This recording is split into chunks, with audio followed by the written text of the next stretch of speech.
Hello, this is podcast Doma ve státech, meaning at home in the US. And I welcome you to my podcast. If you want to follow me, please hit subscribe, like wherever you are watching me, even if it's on Patreon, if it's on Spotify or on YouTube. And this podcast is about interviews with Czech people or with American people with Czech descent. And I'm very, very happy to be able to welcome Miss Mařenka Juchelka. Hello. Mhm. Hello. And Ahoy. I love, Mařenka, that you call yourself Mařenka. That is Mhm. amazing.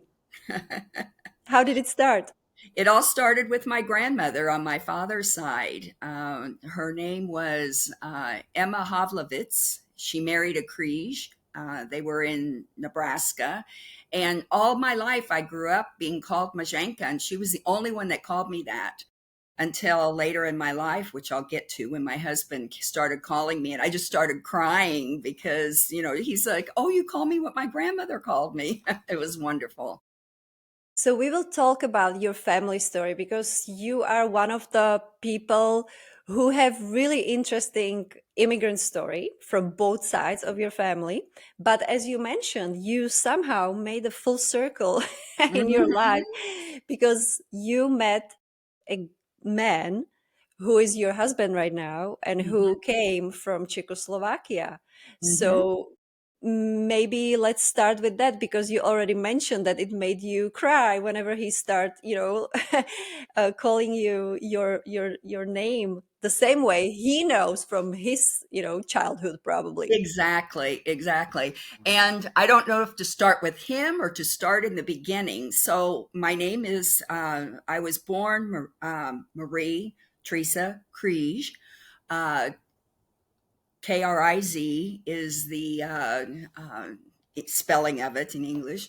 And I was born in 1956, and I always said that I was a true Czechoslovakian because my heritage from my father's side was all from Western Bohemia, Western Moravia combination. And my mother was an immigrant from Slovakia, from Orava.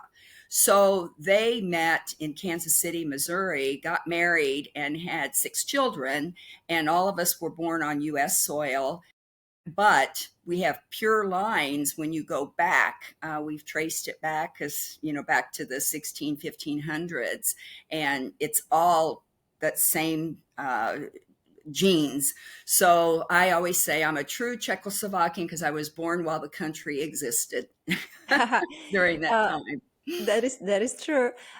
So the last name Kříž, as you said, it's Kříž in Czech, and it Right, means cross. Just for right. somebody who doesn't know Czech, and it's always amazing for me, and that's also how how I meet people a lot, and I introduce myself every time whenever I hear Czech sounding last name. So I just remembered recently my kids do theater and they did Mary Poppins Jr. last year. Uh-huh, uh-huh. And the Mary Poppins was girl named Meredith Severa. So Severa is, a Czech name, Czech last name, which I know. So I approached her. It turned out that her grandparents were actually from Poland. So that's very normal in the in our region that the last names are very similar in Slovakia, Czech Republic, or Yeah. Poland. But yes, so Kříž. So the great great grandfather Kříž came from Western Bohemia. Mhm, mhm. Okay, so But he so.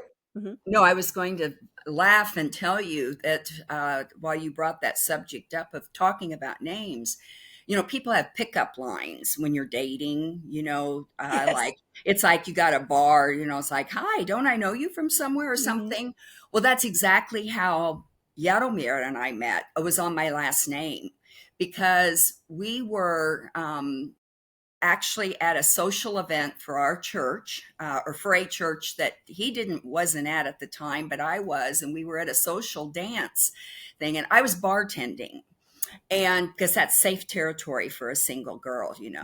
So I was back there, and I had my tag on, and I just my first name, and I guess he must have been with some other people that knew me and came up, and his line, I'll never forget it. He walks up to me and he says, I understand your name is Marie Kriz.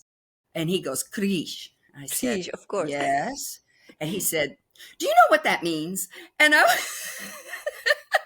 I just stood there and I laughed and I thought, oh, here I thought I was safe. And this man comes up asking me about my name. And I Start did, giving and me we hit it lessons about off. my And yeah, and our relationship bloomed from that minute. So we always laugh that it's like Krish, I know it, but in the States it's Kriz No, and of that's it. course. Yeah. Of course. There's no way you can make any Americans to pronounce r, Yeah, which is exactly. which is totally understandable because Yeah. it's really, really So difficult. for anyone listening, if you need a pickup line, it's always good to go with the last name. That is so cute. That is so cute. I'm glad it worked out. Yeah, very much so. So back to my question. So your great great grandfather came from Western Bohemia. That was Mhm. probably the 1870s or something like that, or Correct. I have to get it straight in my mind because on my paternal side is the one that came over at that time. He came over, it was the Cresias came over, and I need to uh, look and see specifically the dates, but I'm very blessed because I have an entire history book. It's probably backwards nice. on here, um, of the Chris history of our family. It goes back to 1656 Mhm. and it has all the documentation in it and all of the family history uh, from them coming over. They came from an area in Western Bohemia, or actually Moravia is where the Križ name came from. So it gets a little confusing when you talk about my grandmother's side of the family versus my grandfather's side. But the Križ name came from an area we call it's just west of Brno. So Mhm. it's kind of like Western Moravia in that area. They were in an area called Odenitz, which is very close to Hrotovice. And that's where the Kriz family still to this day has. We have a very interesting family history there because as the family went through, when communism came, when land was confiscated, when it was given back, all the trials and tribulations that the family went to is documented in Mhm. here back to the 1600s. My brother-in-law on my husband's side went to the actual villages, to the authorities, was able to, he had to have documentation from me allowing them to go into the records and that because Jaromír and I had gone back in the early 20s. I tried to get to it, and they said, go to the church. You can get the records there. Well, we found the priest, went to the church, was asking about the Križ records. And of course, the priest said, we have none. They were confiscated by the communists for safekeeping. Mhm. So we knew what that meant. They weren't there. And so what we did is we can talked to our brother-in-law about it and he said, I'll do some work. And he hit the ground and went to all the government places, had my document giving him authority to get into it and documented everything in here. So this is like gold to us because it has such And that's great that's great stories. that you say the way how you get into these informations because even people who are listening now who might have interest and who are not maybe they're not able to go to Czech Republic and do their own research. So it's possible even if you just allow somebody to do it for you. So that's Correct. If you can that's a lot. engage someone, and that's what we did. And he actually went into the city governments and to the towns, and it was a lot of work, but it's truly a fantastic volume that we So have. why I mentioned the 1870s, I only just guessed, with the generations like we are talking Mhm. about. And also like in 1870s and later on, there was a big, big wave coming from, nowadays Czechoslovakia, Czech Republic and Slovakia, Mm-hmm. because people were basically able to save money because they got jobs already. They didn't belong to, other people anymore since the mid of 19th century. And Mm-hmm. also, apparently, at the end of 19th century, the boat tickets got cheaper because there were more boats going from Hamburg, Germany to New York. So there Mm-hmm. was more, there was a bigger competition. So the tickets were cheaper. So more people were able to afford it. And Mm-hmm. so that's the reason why so many people came in this wave. And I'm guessing from the generations you mentioned, it was around that time. What do you know? What was his job? Like, was he a farmer or He was was a he? farmer in the Czech Republic. They had a lot of land over there, and the family itself, the Križ family in Hrotovice, had a large farmhouse, which was confiscated by the communists. And when the farmhouse had right before, I don't recall, to be honest with you. I'd have to go back and read if it was before or after, but they turned it into like a big dance hall. And it was like the place in the city to go to and that. But it burned and it went down. But then when it tried to go back to the people. The Križ family had sold it, I believe, or the communists. There's a little bit dark history there. We're not sure exactly what happened because it's not no longer in the Križ family, but the building structure is still there uh, where it was rebuilt. It's called a Sportella in Hrotovice, and it's right on the main square there. And when we were actually, before we engaged František to do our history for us, we had gone there and stayed. And it was interesting because both of us were laying there at night, and I said, I just feel chilly or willies or something, I've got this vibe, something's going on.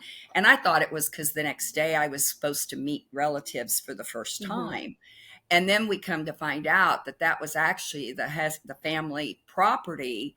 And there's a picture on the wall there that shows it. And I have an actual picture of it, but it's from the 1800s. And it does say that it's the Križ Farm homestead and stuff. So it's really, when you get there and start looking around and seeing that, this stuff is alive and well, and the history is cherished. And I love that. It must be really wonderful feeling, or maybe a little scary feeling, to get back to the place where Mhm. generations before they actually lived, and like very questioning. um God knows what life they had there. Mhm. Well, like in this book, and I should have flagged the page, but it was talking about uh, being serfs. There was the uh, not royalty, what would you call them? The authority, the Aristocracy. yeah, in that area that were over these farmers and stuff. And it was talking about paying their dues and things. And it was like two geese, five pieces of gold. Uh, I don't think it said a cow in that particular one, but it was just funny to read these things and saying, "Oh my God, that was my family," and they had to go through that and went through it, and it's very, very interesting. So when they came to United States, and they were farmers, so I'm guessing that they came with the Homestead Act, that they were offered by federal government land, because Hmm. that's how it was. That They government. home right. They homesteaded in Nebraska. So And again, like for people, for Americans, it's something very famous, but maybe somebody listens to us from Czech Republic who doesn't know what Homestead Act was. That was a law in 1862, made by Abraham Lincoln back then, and it was offering a land to not only U.S. citizens but also to immigrants. And the land was basically given for free if you farm on that land for 5 years at least. So whenever like you prove that you can farm there, you know, you mean it seriously, you're not going to go somewhere else. It was yours. You became the owner. And that is also a reason why a lot of people from Europe start coming in 1870s, because the news spread, of course, and that was a great opportunity for them. So your family was one of them. Hmm. And you said that they came to Nebraska? Yes. Hmm. They homesteaded in Nebraska, originally in Linwood, and it's close to, and then migrated or got some more land in Brainerd, Nebraska. It's about 90 miles west of Omaha in Hmm. Nebraska. There's a lot of Czechs in that area. Yes. Uh, and they settled down and, you know, kept the language, kept the customs. Everything was So I've never been there. Have you been to that area? Have you been to any of those? we go all the time because, Yeah. again, um, the Creases, these families were very huge too. You know, like for instance, the Creases, my grandfather, you know, was like one of seven, and my grandmother, who married the Kriege, Edward Kriege, her name was Havlovitz, Emma Hmm. Havlovitz, and that family was from Western Bohemia. There isn't I have never met anyone in Europe from the Havlovitz side. This would be my maternal grandmother. But she uh, was, how can I say it? She kept up all traditions, everything. She was really the rock of the Czech, keeping the Czech customs and things alive. But we did go in the early 20s to, it's Obuch. And well, Shepherdly is the name of the town. Very, very small village. And it was back in, and I do have that, it was 1871 when the last Havlovitz left Oh there. wow. Okay. So that's exactly that time. Uh-huh. It Hmm. was when the family, when they came over into, crossed over and came into Europe, because my family, I've just like got bounds of information on it, but it was Andrew Havlovitz in 1871, and he went to Plassey, Nebraska, as I was just explaining to it. Um, but they, you know, it was like, They were also farmers? yes, they Okay. had a huge farm. There was a bachelor Havlovitz that was left behind, and I think his name was also Andre. And when we went to Shepherdly to look and see about the family, the farmhouse is just devastated. I mean, it's just walls, some walls holding, and uh, my Havlovitz cousins went with Jaromír and I. There was a team of six of us. We call ourselves a six pack. And we went over there and found the home. And we had the address and we're like looking and checking it out. And the neighbors saw us and they came over like, what are you doing on that property? And we said, well, that we were from the Havlovitz family from America, and we were looking. Well, they just opened their doors. They loved it. You know, it's like, oh, you know, here. And so they were offering us like doorknobs and shingles, and we were like taking parts of the house Of the with it. house? But the interesting part of the story was that this was the neighbor that lived across the street. That particular neighbor now owned the house Hmm. because the communists confiscated the house, the farmland. The story that the neighbors tell is that this particular house was very large. They didn't think it was suited for a bachelor, so they kicked him out, Yes. put him on the streets, and they used it for officer housing. Hmm. And these neighbors said it was very uncomfortable having them live there, but they were the communists that were in that whole region taking over. And they do not know, no one knows what happened to that bachelor Havlovitz. They said the last time they saw him is he was standing on the street on a rainy day looking at the house just crying, and they tried to approach him and he ran off. And nobody knows or sees what happened to him. He doesn't have a family line or anything.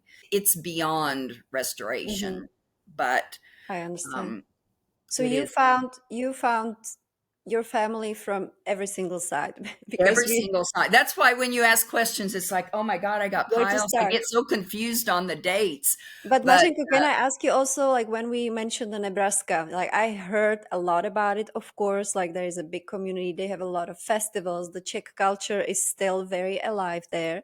And I live in Louisiana where we have very small Czech community. mhm. And I wonder how does it look like there in Nebraska? Try to tell me maybe like, compare how it was when you were a child. How did it look like there around, like in the streets? Like were they a lot I of, can tell you what it looks like now because yeah, like even I want now, to see the comparison too, like if it's mhm. disappearing a little or like, you can start with now and then you can tell me how you remembered from childhood. So we see a little uh, comparison. Okay. As far as now, the Havlovitz side of the family, we still have a family reunion every 2 years on Labor Day weekend. And there's usually 100, people that will show up Wow. at it. Well, but you have to remember the Havla. My grandmother had nine, she was Hmm. one of nine children. Uncle Joe had like 13 children. Was this something normal over there in that community? Yeah, yeah, well, yeah, they Hmm. needed, I don't know if it's because they were Farming. just very fertile or they needed kids to work in the fields, Yes. you That know. was something very, very normal back then, like at the Yeah, farming families. Hmm. exactly. And they're all Catholic. It's very Hmm. much a Catholic. We've continued and kept that religion, that uh, belief. Hmm. And I think, well, my father unfortunately was an only child. My grandmother had complications and that, so we didn't have, direct aunts and uncles on, from my father. I did on my mother, but not father. But when you go to Nebraska, I think the thing that I noticed the most, there's a couple things. One is it's just like being on the train in Bohemia or Moravia, not the big rolling hills. There are parts that they call Little Bohemia Hmm. because it is the rolling hills and that. But you see farmland, you see a lot of corn, soybeans, wheat. Uh, now there's bigger highways, but that's changing in the Czech Republic too. Things are being more, getting bigger and more modernized, that type of thing. When I was little, they used to be little tractors. Now the combines are huge and big, so that's changed. When you go into the towns, like where my father was in Brainerd, um, there was like a bar, a supermarket, not even a supermarket, just a little Mini potravina, a little market. store, a little Potraviny, mini ano. market, yeah. And the church, beautiful church there, but everything was in Czech. You would see the name and the markings now. Now it's gone back to where it's English. It's not so much Czech there, but the names, you go into the cemeteries and everyone has a Czech name, everybody. And a lot of the entrances to the cemeteries are all written in Czech. Uh, the church, the food, and uh, you go up there and they'll have, like, unfortunately my aunt just passed away, Teta Alice, and afterwards it was a duck dinner, that the village put on, and it was, so they had kachenka, they had duck and knedliki and sauces and kolach, and so it's like the baking and the foods and all of that is still there. From a language perspective, I would say that not that many are fluent, except the older generations, even older than myself. Because I'll back up just a second. When I was growing up, and I mentioned my grandma, my babichka, Emma, she used to speak to me in Czech and she would call me Mařenka. And we knew what a kolach was. And I knew papuchki, dobranoc, good night, jak se máš, how are you? We knew these terms, but she always spoke it to my dad in Czech. My mother, being Slovak, understood it all, but my mother was one that She wanted to be an American. She came to America and she said she kept the traditions, but as far as her language, she did everything she could to not be stick out and be a foreigner or anything. And so we didn't really, in our home, Czech and Slovak were the Christmas secret language because they could talk about presents, they could talk about people that they didn't want us to know, gossip that they didn't want the kids to know and stuff. So mom and dad would speak back and forth and we could pick up on a few, but it isn't something they encouraged. And unfortunately, it affected myself. I mean, now I'm much more, I understand more than I can speak. However, I wish that they wouldn't have taken that from me because I would love to be, back fluent comfortably with the language and stuff. So if anyone out there is listening and has the opportunity to delve in and get some of the language skills, yeah, I would highly recommend it. I always do the same thing. I always encourage all my friends because we are first generation here, me and friends around me who have children. And of Hmm. course, at some point, you either give up or Hmm. you really realize it's really, really hard work to keep the language. Because once they start going to school, once they start having mainly American friends, English speaking friends, then the English is basically the language number one. Because if you just think about how many hours a day they spend at school, it's more than what they Right, spend with you. right. So, and and and a lot of people don't realize, and again, I don't blame them because they don't have the same experience, but people tend to judge a lot, like what kind of mother you are that you didn't teach your child your own mother tongue. But they don't realize it's the biggest challenge of my motherhood, like the really don't give up, because it's never ending work. Hmm. But I always encourage my friends. That's what I'm trying to say, is like if they're about that breaking point, that they're like, whatever, I don't care, I don't care anymore, like it's just so difficult. I'm like, they always, even if they don't speak back to you in Czech, I think, Hmm. It once hits. it's in your brain, it's Yeah, there, yeah. and they can always pick it up, like, because like I interview a lot of people with same story like you, and I hear it a lot that they lost it in childhood, or like maybe they spoke Czech for the first 8 years of their lives, then they lost it. And then Hmm. when they were became adults, they became interested in it and they start visiting Czech Republic. It somehow start coming back. And of course it's not just like that. Again, you need to study, you need to refresh it, you need to read and Right. stuff. It's never just easy thing.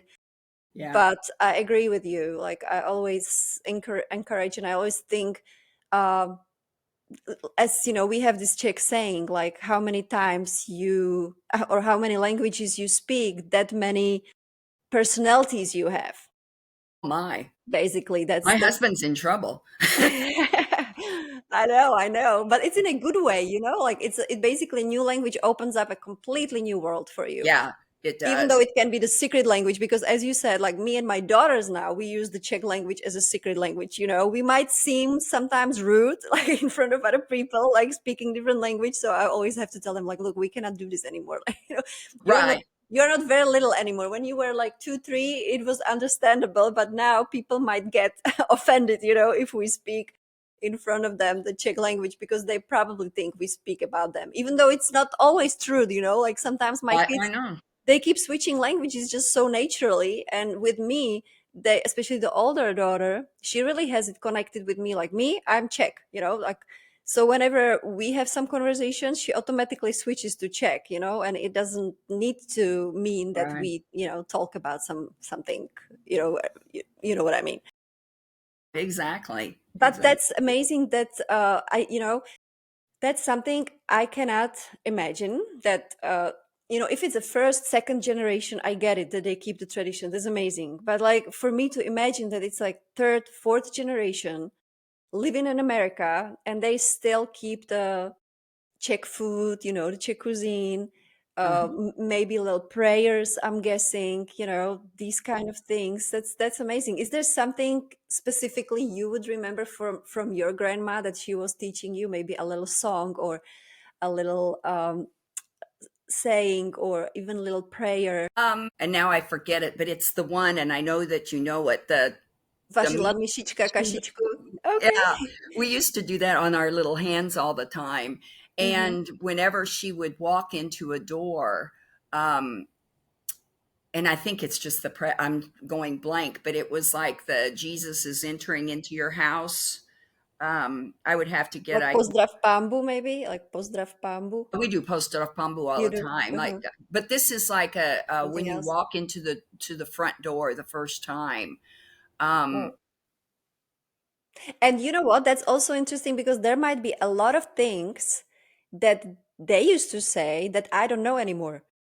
Which mhm, is which is the amazing thing about that too, because they brought those things 100 years ago, mhm, and language develops, language changes over the time. sure, So even some sayings that she was saying, mhm, probably I have no clue. I would right, understand if she said, but it's not something I know. So that's right. another really interesting thing.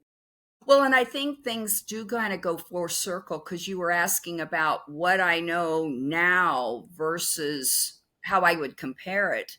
When I was in Nebraska um, as a child, uh, we used to go to the farm, but you didn't just go. I mean, you worked, but we made mud pies and we, played in the fields, and the farm was just fabulous summer job, Hmm. summer place to go for vacation. No Disney World, none of that stuff. It was I hear always you you. just go visit family and play with tadpoles in the pond and just make the best. It was fun, and we really bonded with our cousins up Hmm. there. It was nice. I personally don't remember a lot of the folk things like I see today. That was just maybe their way of life. Maybe they were older. I know they had dances in the Hmm. so-called Hmm. in the town. They would have like I remember as like polka bands. They always called them Yes. polka bands. And they would have dances and things there, but I was too young to go. So I don't know how much or what the adults, kind of did. Uh, but my grandfather had passed away in 65, and my father, being the only child, moved his mother to live with us, which is outside of Kansas City. So she Hmm. was moved to Missouri, but he kept the family farm until like for another 30 years, and people like lived on it, and we had cousins, and then he rented it for a while, but then finally it became too much, too distance. But we do still keep in touch with the cousins, like we said, and go visit there. The Kriege family has really moved around a lot. They're all over the country, Hmm. different places. Not so much. There are a few still there in Nebraska, but a lot of them went to Iowa too, Hmm. which is another place that there's a lot of Czechs Yes. around Iowa City, Cedar Rapids, Hmm. all of that area too. That is true. There's Wilbur, also a big museum of right, Czechoslovakia, right. Czechoslovakian culture. I don't know how exactly, what's the name exactly. I'm sorry. I'm gonna put it in the comment. So It's the Czech Slovak National Museum that's there, perfect. and that's another interesting story. I'm in Atlanta now. I moved here in '93, so I'm in Atlanta. I go to a Czech Slovak function here. I think it was one of the celebrations of Czech Independence Day or Hmm. something. And the Czechoslovak Museum came to Atlanta, and they were, I don't know if it was part of honorary consul or what. And the president and CEO of the Czech Museum, Cecilia Rokošek, was there, did a speech, and she was talking about her heritage and stuff. So I thought, oh, I'll just go introduce myself. So we're in the buffet line. I go up there and I said, my name is Marie Kriege Juchelka. And I said, I have relatives in Nebraska. And that she goes, well, I have relatives in Nebraska. And I said, well, who are you? And I said, I said, they're Havlovits. And she says, so are mine. So here we are, totally different places. Then I find out that I think it was grandfathers, her mother was a Fielka, who was a offshoot of the Havlovitz family. So it was like our great grandfathers were brothers. So the world just gets smaller and smaller In all the the United time. States, I was gonna say, I understand that you find a family, in Czech, Uh-huh. because we are a small country, but in the United States, that's just amazing. Yeah, yeah. That's amazing. Wilbur is another place in Hmm. Nebraska that they have, I believe it's the first Saturday of every um, Month. August, that they have a huge celebration there. They have parades, and it's a whole weekend affair that they do it, and everyone comes out in their croy, their folk costume, and they have a so-called there, and they have like dinners and all kinds of things. And I have been up there for a couple times, but I I have kind to of, go there too one year. I it's have so to hot. That's the push only myself. thing I said. I know. Nebraska is not the best choice, I'm sure but it's better than August in Louisiana, Mařenko.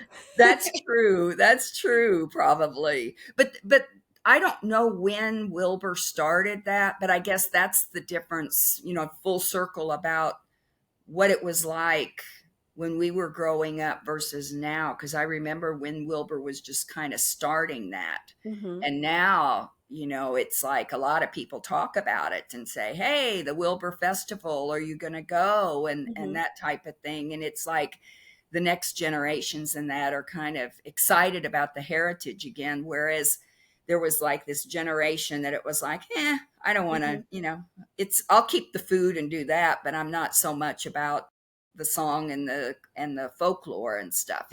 It to me, that's my. You know why? I think it's also because after 1989, when communism Hmm. fell in Czechoslovakia, the border opened, more and more younger people start traveling to Europe, and see it. So I think I see it a lot too, because I follow a lot of um, Czech or Bohemian groups on Facebook here in US. So I can see that there is a lot of young Hmm. people and interest. There is this still, like, they have this like beauty Pageant. competition pageant, yes, yes, where the girls are 18, 16 years old, and they wear their folk costume of the region where they were coming from, and they always present themselves with this like vanochka or a kolache or something Yeah, that they yeah, bake. And I think it's really cute.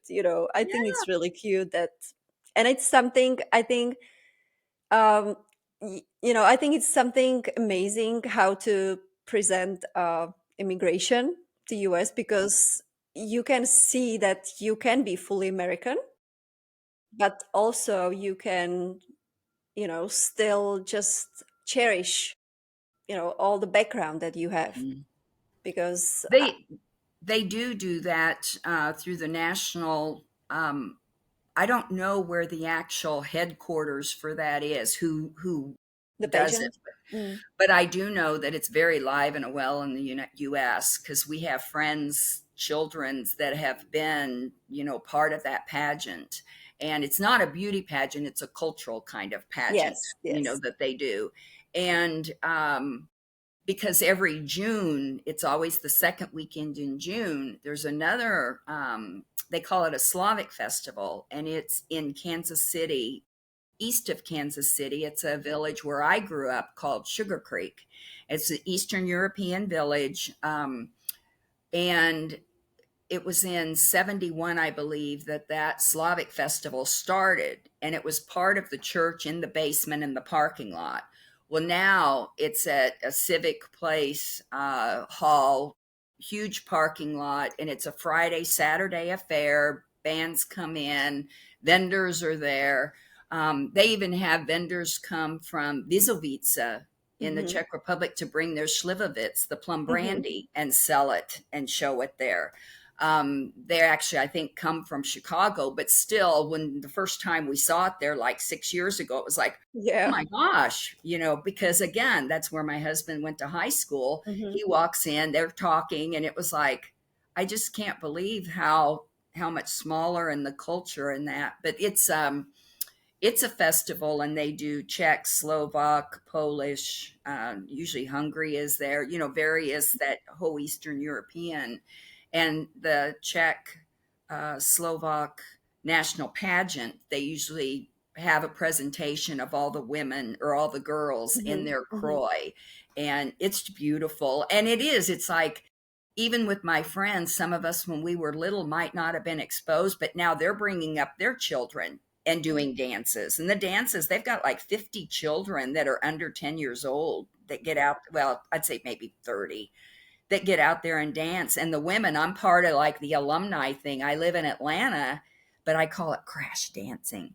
I go up there and they let me do a couple of them because now the lady that leads it is fabulous. And she, not only from a musical standpoint, but a choreograph, she studies the music and she'll do the traditional folk dances as they were done in Czech Republic and Slovakia, and she's teaching them to people, and everyone performs them, and it's just wonderful. And so they say, well, I'll be Czech and Slovak for a weekend. Why not? That's amazing. I love it. And Yeah. I love that you mentioned the Eastern European countries because when you are in Europe, and I am actually, I'm originally from a village close to Polish borders. So Mm-hmm. to me, there is really this concept of being, Central European person. I don't consider myself specifically Czech because I used to go to Poland like all the time for shopping because it's just 10 minutes away. Slovakia is like, 1 hour drive from where I'm from. So for me, this concept of all other countries around me is basically, we are all very similar. You know what I Mm-hmm. mean? I'm not very just specifically, I mean, I am Czech, of course, but I'm very close to the other nation. And what I'm trying to say is like, once I moved to US, it got even stronger, that feeling, because whatever is just slightly similar to your culture, you are like, oh my gosh, so there's this, Yeah. they're doing Saint Nick Day, that's amazing, let's do it together. So you really don't see any differences once And you're that's far another far thing away. with the tradition. Like I mentioned, my grandmother it was cooking. I mean, the baking, the roliki, the kolach, all of that stuff was her thing. My mother was into family traditions a lot.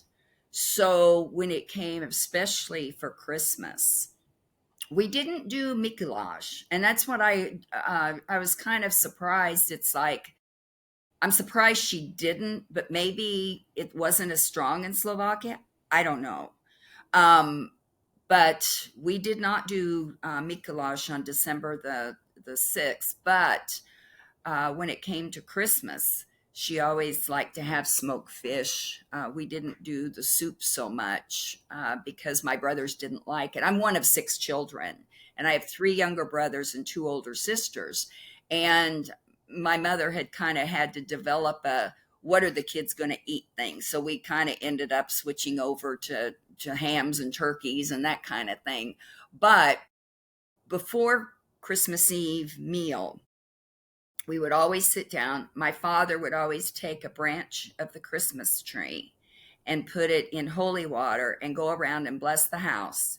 Then we would all sit there, and you dressed up. You didn't do this shorts and t-shirts and kind of thing. We were dressed, sat down at the dinner, and on the table there was always oplatki, the branch from the tree, a thing of holy water, and honey and money. And those were the things that my mother always insisted. And we carry that on to this day, because she would take the oplatki, which wasn't blessed by the priest. It wasn't blessed. It was just bread symbolizing. And she would take it and put honey on it and garlic, Ooh. minced garlic, and put it on there, make it like a little sandwich. And she always started with the oldest. She would start with my father. And as I mentioned, we were practicing Catholics, and she would make the sign of cross and honey on his forehead and then give him his oplatki. And it was to symbolize that the honey was sweetness in your life, Mhm. and the garlic was to take away the evil spirits. Mm-hmm. So this is what she would offer us. And then she would go around as the head of the household to everyone. And then we always had um, a, at that time it was silver dollar, but now it's a quarter Yes. or a 50-cent piece or something, but it was always a silver dollar under our plate. And that was On to each give plate, you everybody each had it. plate. Mm-hmm. Everyone would have it under their plate. And that would be for wealth and, to be able to have security for the following year and stuff. So it was That's always beautiful. so that was the tradition. The oplatki you said. So the oplatki is something also I didn't know until recently in America, that that's a traditional Slovak Christmas thing. And Mhm. usually, of course, you cannot really buy them here. So usually people bake them at home. Did you do that too? Or can No, you? I actually get mine Mhm. at the European store. Oh, you There's guys are stores. so lucky in Yeah, Atlanta. You have everything. yeah. Poor There was us down here. We need to do everything from scratch. we do there was a Polish store. It's not there anymore, but I stocked up with a whole bunch. You can get them Nice. on Amazon. You Yeah, can buy them that's on true too. Amazon and have them shipped. Yes, You can get anything on Amazon anymore. that But is but true. I've taught that. That was I know it was Slovak and but it's something that was cherished in my heart and my father always loved it. And we all did, and so we've kept that alive. Hmm. And once you mentioned your mom, we didn't tell her story yet because her story is completely different. So, what was your Hmm. mom's name and where she came from?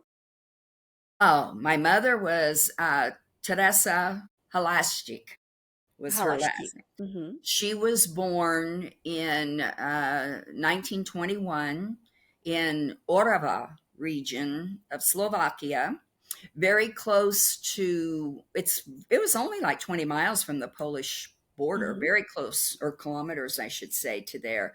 If anyone has seen the famous castle, that Oravsky Pozamuk, there's a beautiful, you should look it up, a castle that sits up on the hill. There's many films and documentaries and stuff done on it. So she's about 6-7 kilometers from there, the village.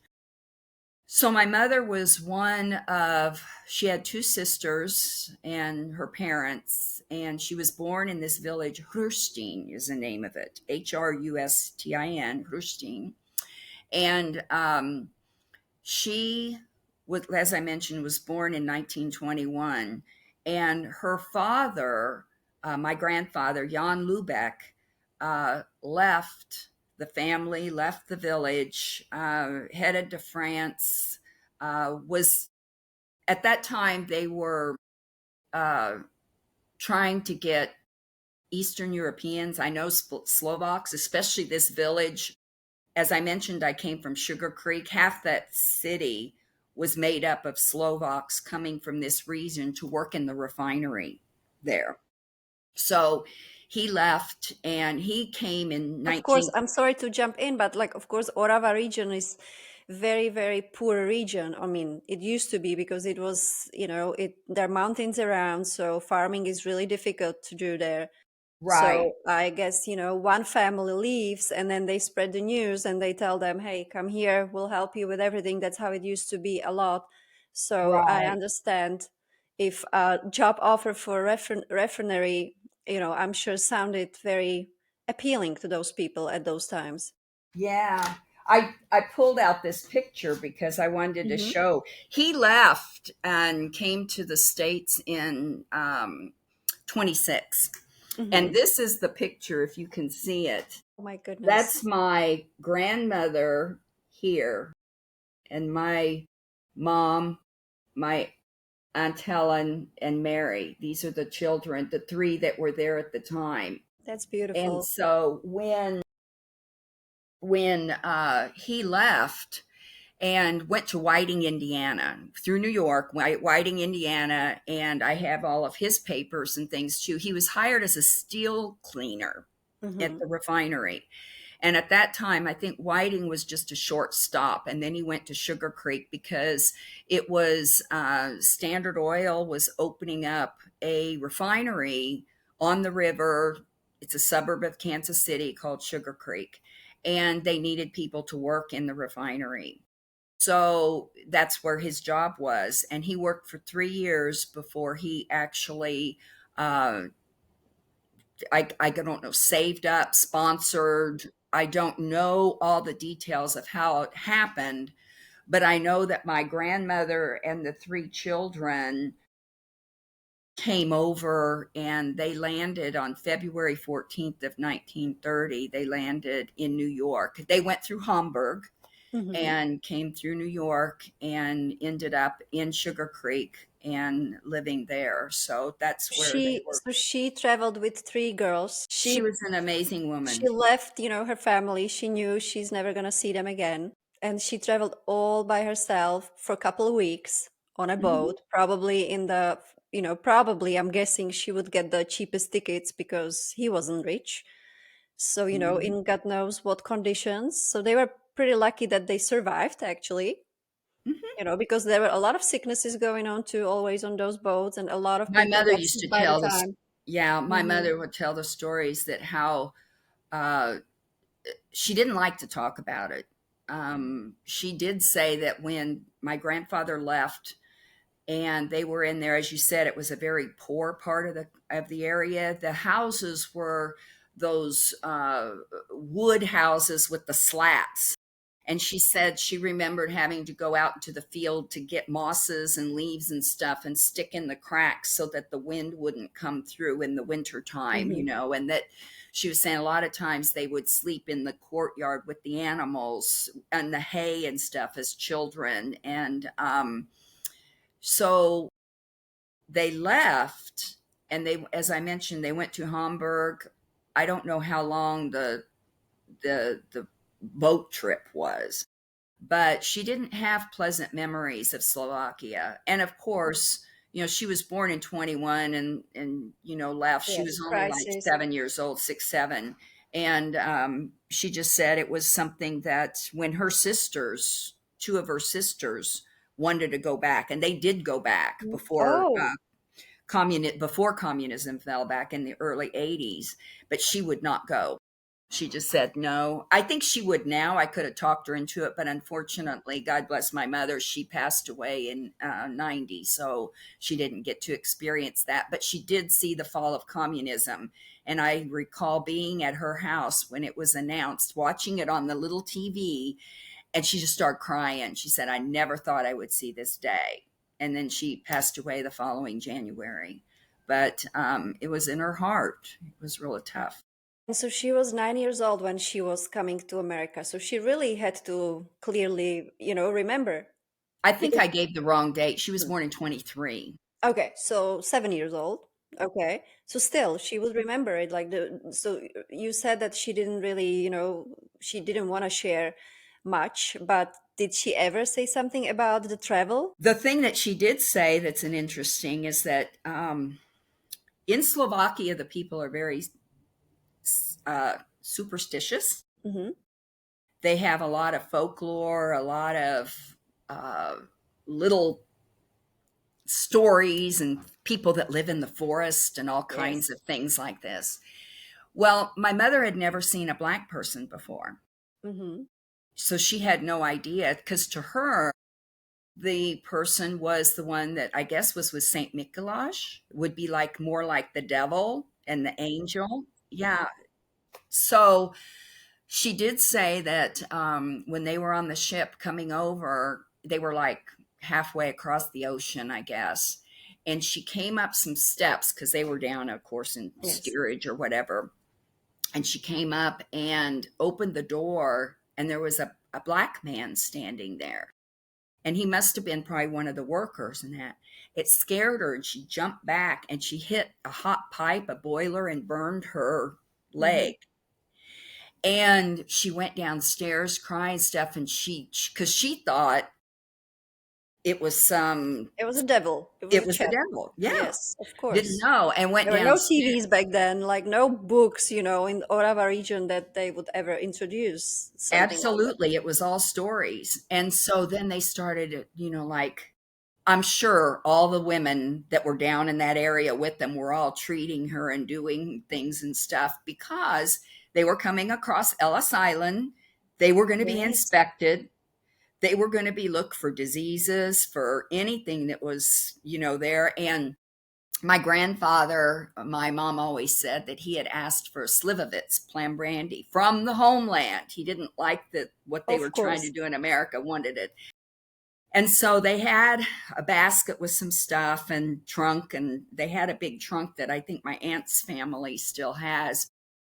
In any event, they gave the things that they thought might be confiscated to mom. And she said she felt really horrible being this young person, not knowing if she was going to be able to continue with her mother because of what had happened to her.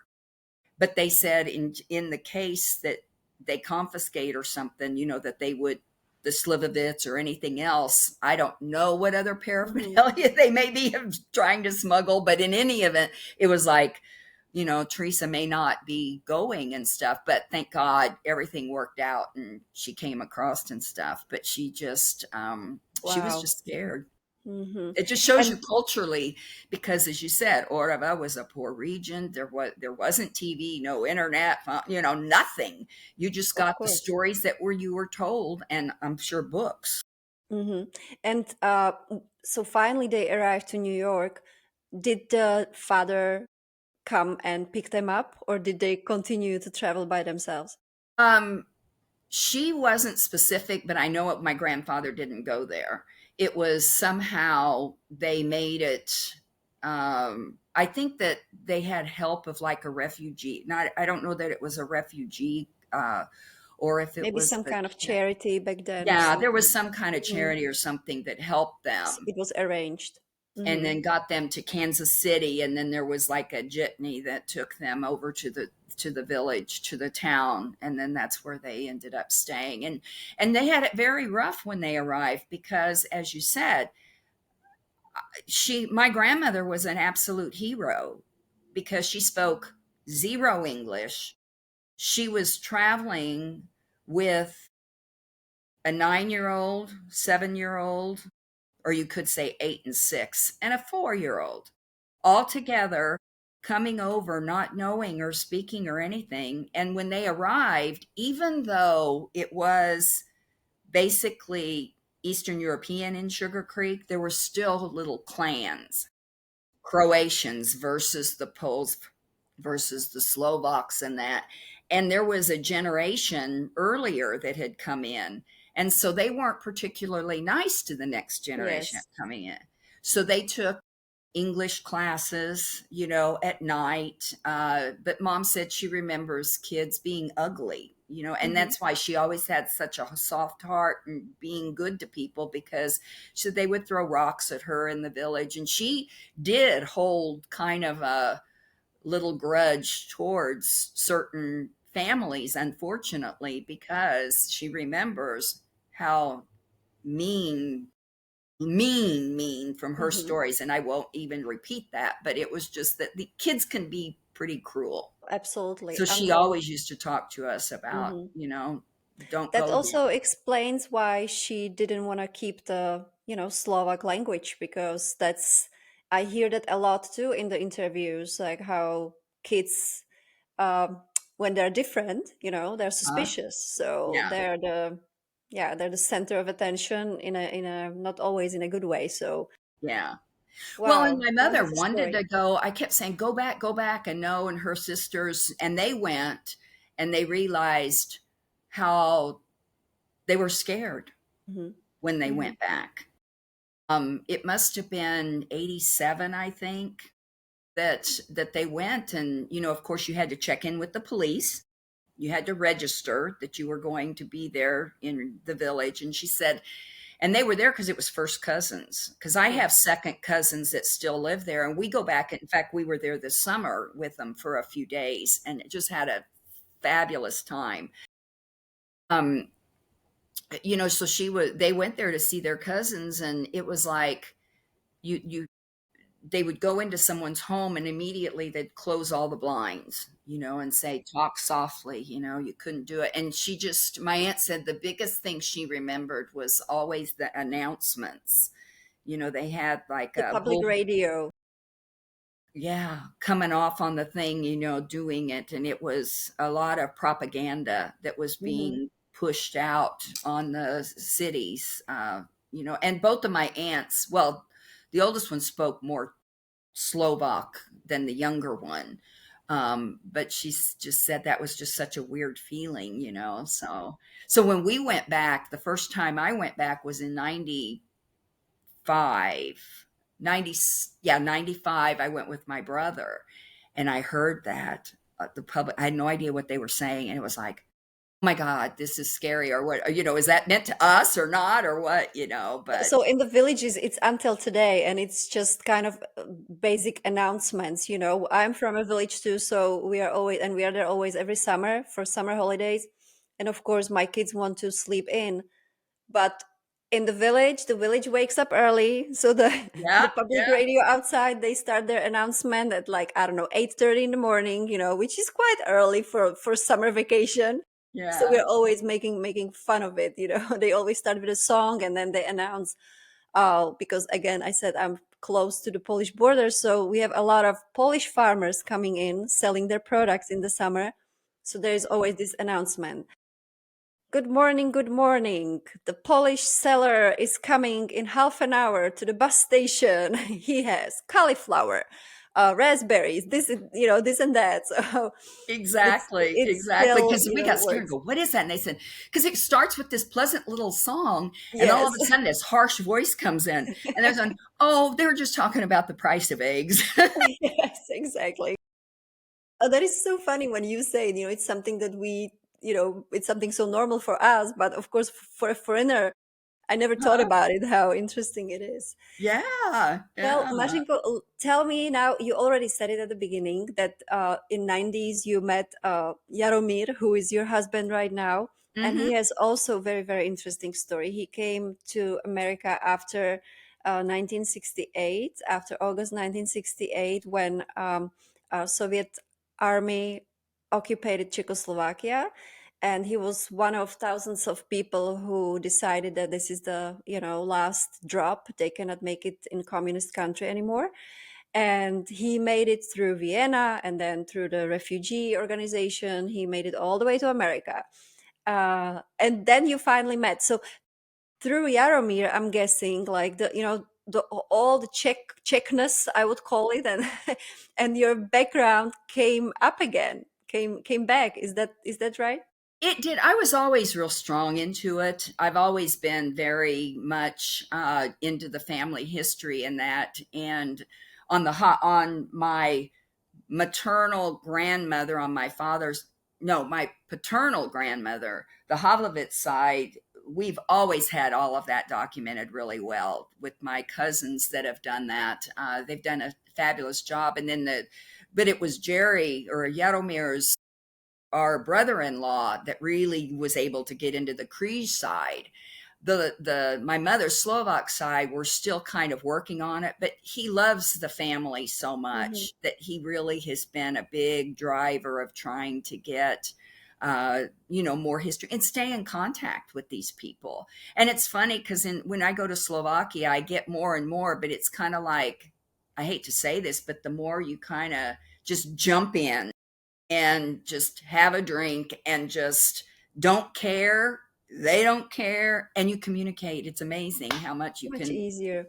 So Mhm. you travel quite often to Czech Republic and Slovakia. We go at least once a year, Hmm. yeah, to go to That's see amazing. family, which is what's the very, very, very first time I went. I knew Jaromir, but not really. It was just when he was trying to tell me what my name meant. Yes. And he said, I'll give you a little coach. And he has a very dear friend in the Czech Republic in Prague that actually used to be a translator for Hmm. General Patton. Hmm. He's 97 years old now, Wow. still alive. He met my brother and I decided to go on this journey, and he met us in Prague and took us around Prague and got us on the bus to Bratislava. But this just kind of shows you how small, but yet the world gets bigger. We ended up there because my aunt, my teta Mary, and her husband live. in Pennsylvania, lived in Pennsylvania. They're both deceased now. Um, my aunt got a call from a girl, young girl, and said, I'm from Hrustin, Slovakia. I think this is the village that you from. My family told me that there's somebody that lives in America that I might be able to see and talk to. Well, my aunt, of course, said, yes, we live in Pennsylvania. We'll be down. Goes to Washington, D.C., finds this girl, and the girl was working at a Jewish camp, children's camp for the Mm-hmm. summer as a cook. Mm-hmm. So, and she knew English a little bit because that's why she was here to learn it. So my aunt and uncle were very adventurous. They were always in the military, had an RV, and they just, education and see the world was their mantra. So they said, come with us, come in our RV, let us show you America. She said, well, she only had like 2 weeks on their visa or something. They go, well, just head out with us. We'll fly you back to Washington. You can go home. She goes, great. So she loads up with these people that she just met, but they would have been like older than her mother. She loads up, they're going across, they're like in Ohio. And it's Okay. like they're talking about maps, where are we going? And they said, well, you're going to Sugar Creek, Missouri. And she goes, Sugar Creek, Missouri. She goes, that's funny because I think we have relatives in Sugar Creek, Montana. Mm-hmm. And they're saying Montana, and they look at it, and you know how we abbreviate our states, MO? Yes. Mm-hmm. She saw Montana and thought, and it was really Missouri. Yes. So Makes they sense. said, I think this is the same place. So they Mm-hmm. started talking, found out that she was supposed to be going to Sugar Creek, Mm-hmm. Missouri, and they took her to her cousins that she didn't even know were there. Walked in, and her family's picture is on their My wall in the gosh. living room. So, needless to say, my mother got involved in all this and said, Marie, you got to meet her. So, I had just moved to Atlanta. So, I flew up, we met and stuff. And then she invited us to come to her home with her. Mm-hmm. And so I coerced my brother, who's always been a great travel partner of mine. He lives in California. And we met in Frankfurt, made our way to Prague, Bratislava, and went up and stayed in Hrustin for a week. She was there with us 2 days, and then she left us. We didn't speak the language. We were staying in people's homes. We had, every day this itinerary of what they were going to do with us. And I think the biggest thing is my brother is 6'5" or in that, and he was a large guy. His shoes were like size 13. Well, in Czech Republic and Slovakia, you don't wear your shoes in the house. Mm-hmm. So you go to the door, you take off your shoes. Well, he has these hiking boots, these big old things. Yeah. Yeah. They were the conversation at every house we I'm visited. sure. They'd pick up the That's funny. shoe, they'd look at it, and then trying to find papuchki, like No, there's no papuchki for slippers, that. because they always give you slippers. Yes. And then it was like, oh my gosh, in there. And so, but we would go from house to house, and they were all relatives. And we were so confused at the time. We Who is resorted who? Hmm. drawing pictures, trying to find But out. you know what? I think it's amazing that you just decided to go, and to show such adventure part of your character too, because it's not easy either for Americans to just go and start digging in their family history, because sometimes it might be, not always a happy story, right? Yeah, yeah. It, And we didn't s- know, Mhm. and then at that point, at that time, it's like we didn't know if we were relatives or not. And they'd say, come for a snack, and they'd bring like half a chicken and all this stuff. And then they kept looking at my brother and going, look at those legs. You need this drink for the other leg. And that's one thing, if I could say anything about the Czechs and the Slovaks, they are so gracious. When Mhm. you go to someone's home, it didn't matter who they were, a stranger on the street or not, they always welcomed you. And always, it seems, just in the home, it was just, there was always food, there was always drink. And I'm not sure sometimes I don't know. I can't describe it. It's just because you go into an American home and that doesn't always happen. Someone will come in and it has to be arranged and planned, and you got to have a date and a Family, time. like a friend's dinner or this and that party, something. Yeah. And over there, it's just kind of like Whatever it you have in the fridge, you just somehow miraculously within 5 minutes, make an appetizer plate, right? Like platter. exactly. It's so Hmm. much more low key and it's so much more genuine. Hmm. Genuine, I Oh, I'm think is so the happy best. you say that. Mm-hmm. Thank you. That is great to hear it from a Yeah. foreigner, from somebody, who goes and doesn't really, I mean, you know the culture from your ancestors, but still it's different when you are when you Mm-hmm. live in America your whole life. Mařenko, thank you so much. I have one last question. You mentioned already how the Christmas was celebrated in your house, but I also loved how you were fond of your grandmother, Emma. What was your favorite dish from that grandmother? She made so many good things. I think if you wanted to say like an entree, she and this isn't a Czech thing. It was a Nebraska farmer thing. She made the best fried chicken because she had her own chickens. I mean, she had a rooster. I mean, she had a chicken house that went on for days because they was large. They were big farmers, and it was always fresh chicken. And then she would like fry the chicken, and then she put it in a roaster and baked them after she fried them. Love that. But nobody could beat her roliki and her kolache, the round Rohlíky. kolache. Mm-hmm. She Amazing. just that was her thing. Amazing. Thank you so Mhm. much. I wish you Merry Christmas. Happy New Veselé Year. Vánoce. Veselé Vánoce. Yes. Thank you. And I hope that all the listeners, viewers today enjoyed this interview as much as I did. I love the honesty and, everything that you guys did the research, you put your energy there.